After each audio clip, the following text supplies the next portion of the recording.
Hello everyone, welcome on my channel HRM Profs. I am Peena. Today we are going to learn value chain analysis with example. Let's start our session. What is value chain? Value chain refers to the range of activities that adds value at every single step in designing, producing and delivering a quality product to the customer. Value chain analysis is used to evaluate the activities within and around the organization and relating to its ability to provide value for money, goods and services. The concept of value chain analysis was first evolved by Michael Porter in 1985 in his renowned book Competitive Advantage. Porter's argument was that if the value a company was offering to its customers more than the cost of producing it, the result would be a bigger profit. It means value created minus cost of creating that value is equal to profit margin. According to Porter, companies can increase their profit by using value chain analysis in two different ways.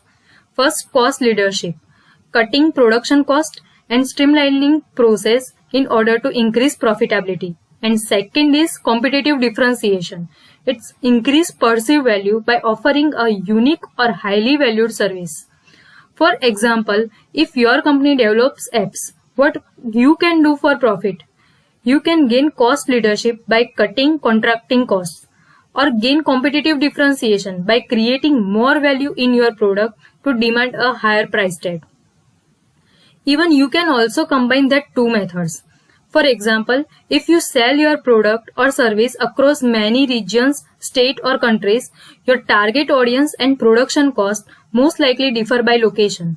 You may have opportunity to gain a cost leadership advantage in a region with high production cost by renegotiation through contracts, and simultaneously you may also be able to gain a competitive differentiation in a region where there is an opportunity to boost perceived value.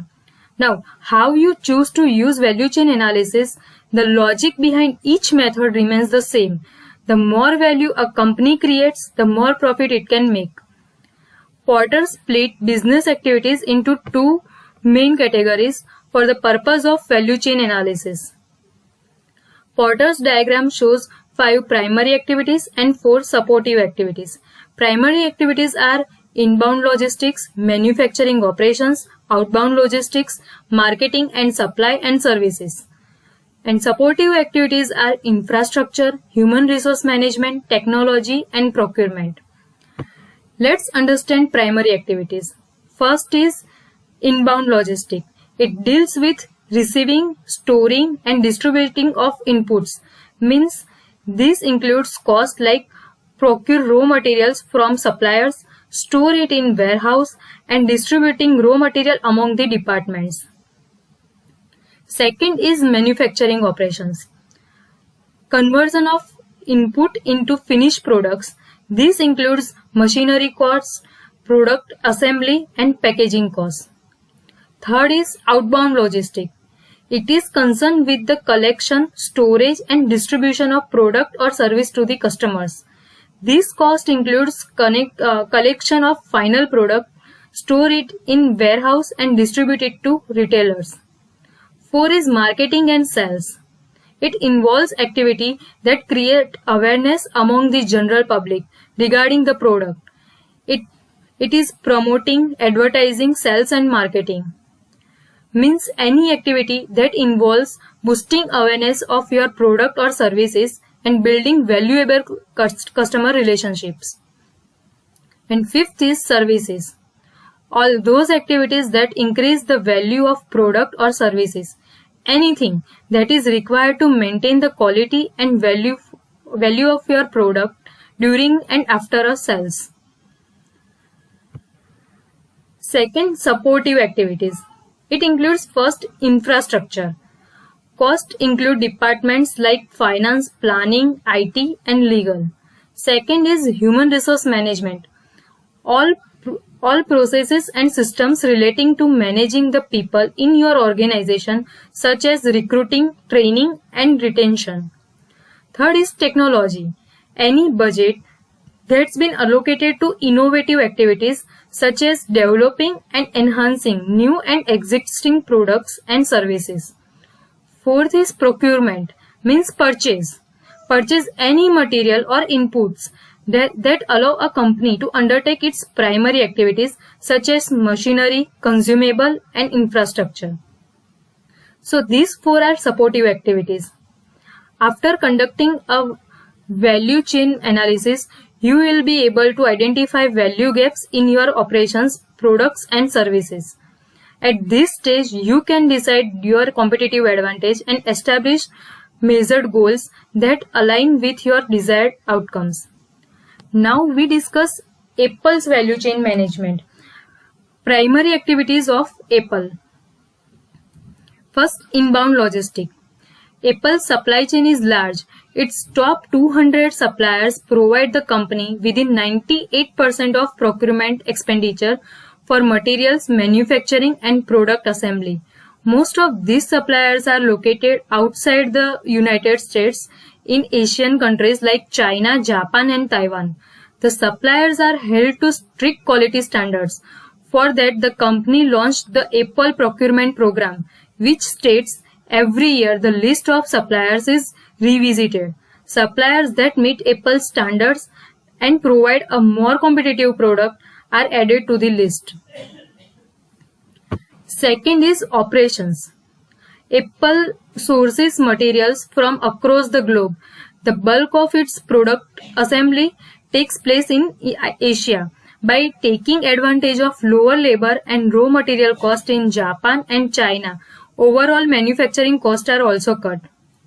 As an example, here is the value chain analysis of the cost required to make the company's 30 GB 5th generation iPod 2005. At the time of production, the product retailed for $299 and $154.60 is the cost of production. So $144.40 is difference between the cost of production and retail price. What this step doesn't calculate is other logistical costs like transportation and distribution. Third is outbound logistics. Apple products can be purchased online from the company's store.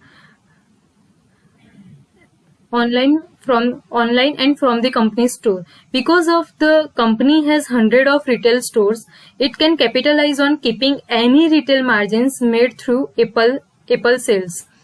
A communication of the ACM articles estimate that Apple gives retailers a 25% wholesale discount. Using this estimate, Apple was left with a gross profit of $80 for the 30 GB 5th generation iPods. Fourth is marketing and sales. Apple's marketing and sales efforts are identifiable for its design, quality and innovations. In 2015, the company boosted its marketing budget to $1.8 billion,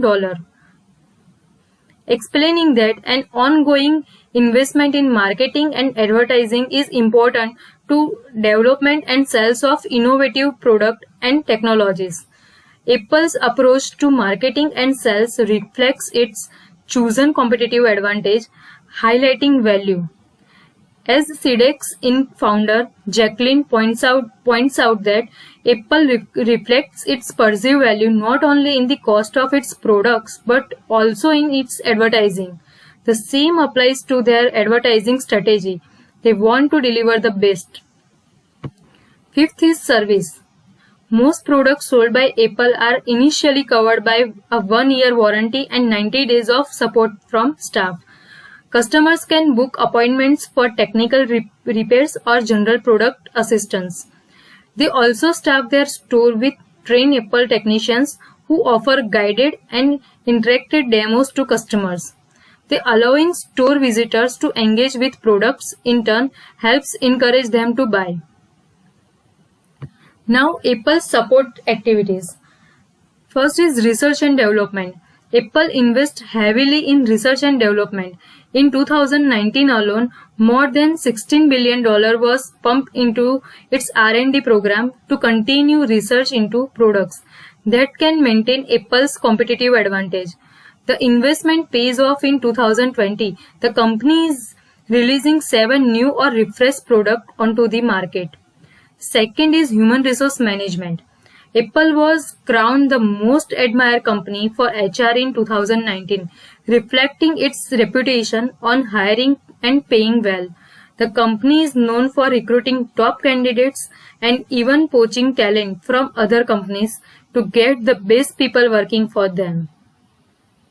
So this is our value chain analysis. Thank you. If you like my video, please like, share and comment. Please subscribe my channel for more videos. Have a nice day.